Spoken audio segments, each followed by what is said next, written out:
कहते हैं, एक बार की बात है, वृंदावन में शरद पूर्णिमा की रात्रि थी। पूरा गोकुल चांदनी से नहा रहा था। यमुना के तट पर श्वेत कमल खिले हुए थे, मधुर पवन बह रही थी और आकाश में तारों की जगमगाहट मानो राधा कृष्ण की प्रेम का स्वागत कर रही थी। उस दिन रासोत्सव की तैयारी थी। गोपियां मन ही मन उत्साहित थीं कि आज कृष्ण उनके साथ नाचेंगे, आज वृंदावन का हर कोना गूंजेगा। लेकिन उसी समय एक अद्भुत घटना घटी। रास की तैयारी होते होते राधा रानी अचानक मौन हो गईं। उनकी सखियां पूछने लगीं, स्वामिनी, आज आप मौन क्यों हैं?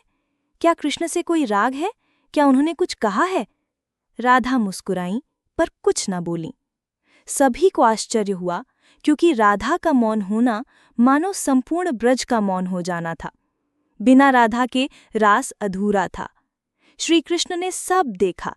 वे धीरे धीरे राधा के पास आए और बोले, राधे, आज ये मौन कैसा? तुम मौन हो तो ये चांदनी भी फीकी लग रही है, ये यमुना भी थम सी गई है। बताओ, क्या मेरे किसी आचरण ने तुम्हारे हृदय को दुख पहुंचाया? राधा ने सिर झुकाकर उत्तर दिया, श्री श्याम सुंदर, ये मौन किसी राग या खिन्नता का नहीं, ये मौन एक व्रत है। कृष्ण ने आश्चर्य से पूछा, व्रत? कैसा व्रत? राधा ने कहा, आज की शरद पूर्णिमा पर मैंने मौन रहने का संकल्प लिया है, क्योंकि मैंने अनुभव किया कि शब्द तो केवल प्रेम का संकेत है, पर प्रेम की गहराई मौन में है। आज मैं तुम्हारे साथ नृत्य भी करूंगी, तुम्हें देखूंगी भी, तुम्हारे संग रहूंगी भी, पर बिना बोले। आज मेरा ये मौन ही मेरा संवाद होगा। ये सुनकर कृष्ण की आंखें चमक उठीं। फिर क्या हुआ? रास शुरू हुआ। सभी गोपियां गा गाकर हंस हंसकर कृष्ण के साथ नृत्य कर रही थीं। वीणा, मृदंग, बांसुरी की ध्वनि वातावरण को भर रही थी।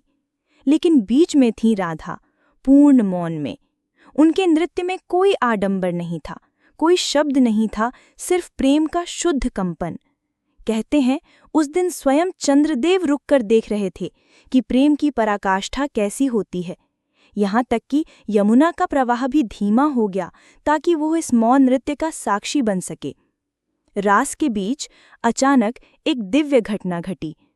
सभी गोपियां थकने लगीं, पर राधा का नृत्य रुकता ही नहीं था। कृष्ण ने देखा, राधा बिना कुछ बोले, बिना कुछ कहे, केवल नृत्य और दृष्टि से वही भाव पहुंचा रही हैं जो हजारों शब्दों से भी अधिक गहरे थे। कृष्ण ने बांसुरी होठों से हटाई और कहा, राधे, आज तुम्हारे इस मौन ने मुझे जीत लिया। शब्दों से प्रेम जताया जा सकता है, पर मौन में प्रेम जिया जाता है। आज से वृंदावन की हर बयार, हर पत्ता, हर चांदनी तुम्हारे इस मौन की गवाही देगा। कहते हैं, आज भी जो साधक शरद पूर्णिमा की रात वृंदावन की यमुना तट पर बैठकर मौन साधता है, उसके हृदय में राधा कृष्ण की वही मौन लीला प्रत्यक्ष होती है। ये कथा बहुत कम लोग जानते हैं, क्योंकि ये किसी ग्रंथ में नहीं, बल्कि वृंदावन के साधु संतों की वाणी और साधना से जीवित है। यही है वृंदावन की वो मौन रास की कथा, जहाँ राधा ने दिखाया कि शब्द नहीं, बल्कि मौन ही प्रेम का सबसे गहरा स्वरूप है। जय श्री कृष्णा।